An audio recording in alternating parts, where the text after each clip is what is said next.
अस्सलामुअलैकुम। This is me Roshna Durrani. Welcome to my YouTube channel.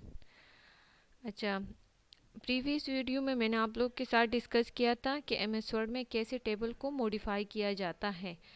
But उसमें just मैंने आप लोग के साथ ये डिस्कस किया था कि अगर एमएस वर्ड में एक टेबल हमने बनाया है तो उसको डिज़ाइन टैब की मदद से कैसे फॉर्मेट किया जाता है, मीन मॉडिफाई किया जाता है। अब जो है मैं आप लोग के साथ डिस्कस करूँगी दूसरा टैब है लेआउट टैब, कि अब लेआउट टैब की मदद से कैसे टेबल को मॉडिफाई किया जाएगा। ठीक है, सबसे पहले मैं इस टेबल को डिलीट करूँगी। सही है, जो मेरा ऑल टेबल था मेरे पास, इसको मैं डिलीट कर लेती हूँ और जो है एक न्यू टेबल क्रिएट में कर लेती हूँ। सही है, तो यहाँ से मैं इंसर्ट टैब में जाऊँगी। सबसे पहले मैं टेबल को इंसर्ट करूँगी। कितनी भी रोज, जितने रोज़ और जितनी कॉलम को आप लोग को टेबल चाहिए उतने रोज़ और कॉलम का आप लोग टेबल इंसर्ट कर लें।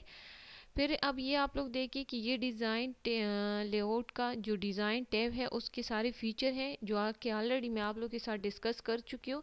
अब जाऊँगी मैं लेआउट टैब की तरफ। अब लेआउट टैब पे जाने के बाद इसके इतने ज़्यादा फीचर हैं इसमें। अब आप लोगों के साथ मैं ये डिस्कस करूँगी कि कैसे इन फीचर को यूज़ किया जाता है। अब सबसे पहले आप लोग देखिए कि मैं जो है हमारा फर्स्ट फीचर है सेलेक्ट। सेलेक्ट को जब आप लोग देखिए तो इसके साथ देखिए कि एक छोटा सा एरो नज़र आएगा आप लोग को। अब ये एरो पे जैसे मैं सेलेक्ट कर लेती हूँ तो इधर फोर ऑप्शन आ जाते हैं जो कि है select cell, select column, select row and select table. सही है, अब इसका मतलब ये है कि मैं सेलेक्ट सेल को करूँगी तो मेरा जो है ना एक सेल सेलेक्ट हो जाता है। अगर मैं यहाँ से सेलेक्ट कॉलम करती हूँ तो पूरा कॉलम सेलेक्ट हो जाता है। अब आप लोग कहेंगे कि यहाँ पे हमारे जो है ना ये मिड वाला क्यों सेलेक्ट हो रहा है, क्यों?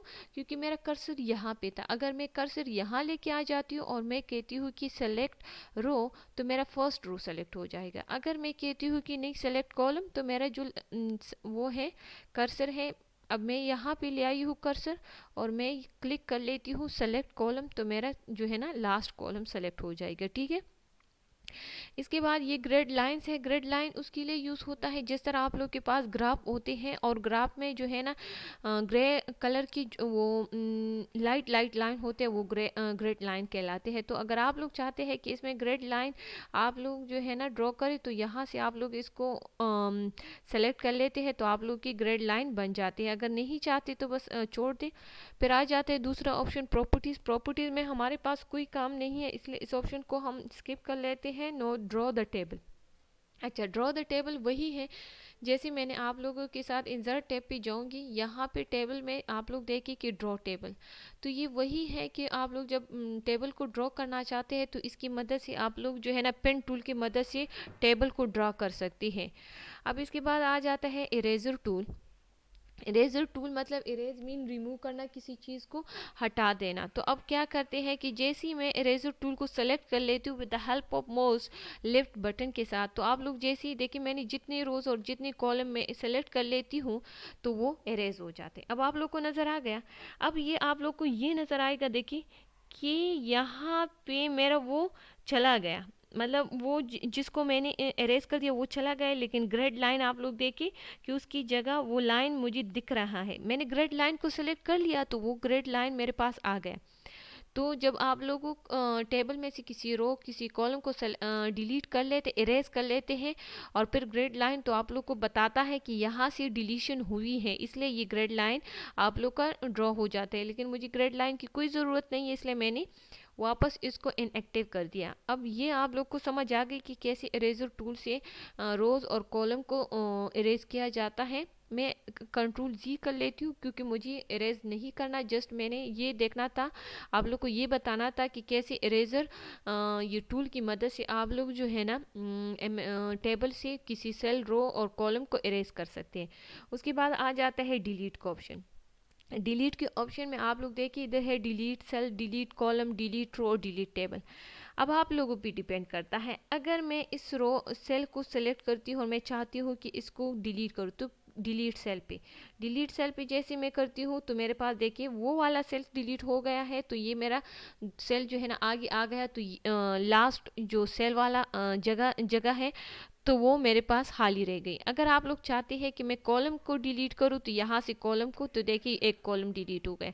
अगर आप लोग चाहते हैं कि रो को डिलीट करूँ तो रो डिलीट हो गया। सही है, फर्स्ट रो जिसमें वो एक सेल कम था वो डिलीट हो गया। कंट्रोल जेड देखिए वो डिलीट, कंट्रोल वाई कर लेती हूँ तो वापस आ जाता है। Control Y use for redo. सही है, अगर आप लोग डिलीट टेबल पे करते हैं तो सारा जो टेबल है वो डिलीट हो जाता है। सही है, जो कि मैंने सारा टेबल डिलीट नहीं करना, इसलिए मैंने कंट्रोल जी कर दिया और वापस लेके आ जाए। तो इस वीडियो में मैंने आप लोग को बता दिया कि कैसे रो को, कॉलम को या सेल को सेलेक्ट किया जाता है, फिर उसमें ग्रेड लाइन कैसे अप्लाई की जाती है, इरेज कैसे किया जाता है रोज एंड कॉलम को, और डिलीट के जो फीचर है वो कैसे यूज़ किया जाता है। मतलब अगर आपने लेफ्ट साइड से डिलीट करना है किसी रो कॉलम को, वो कैसे डिलीट करते हैं, राइट साइड से अप या डाउन से, तो वो सब कुछ मैंने आप लोग के साथ डिस्कस कर दिया। अब नेक्स्ट वीडियो में मैं इंशाल्लाह ताला आप लोग के साथ डिस्कस करूँगी कि कैसे जो है रो कॉलम इंसर्ट कर दिया जाता है, स्प्लिट कर दिया जाता है या मर्ज कर दिया जाएगा। इंशाल्लाह नेक्स्ट वीडियो में आप लोग के साथ मैं वो सब फीचर जो लेआउट के बाकी जितने भी फीचर है वो डिस्कस करूँगी। तब तक के लिए अल्लाह हाफिज़, और काइंडली मेरा चैनल सब्सक्राइब करना ना भूलिएगा। और अब तक के एमएस वर्ड की जितने भी फीचर मैंने आप लोग के साथ डिस्कस किए हैं और उसमें किसी चीज़ की समझ नहीं आई तो you can ask from me. Okay, तब तक के लिए अल्लाह हाफिज़, और मेरे चैनल सब्सक्राइब करना ना भूलें।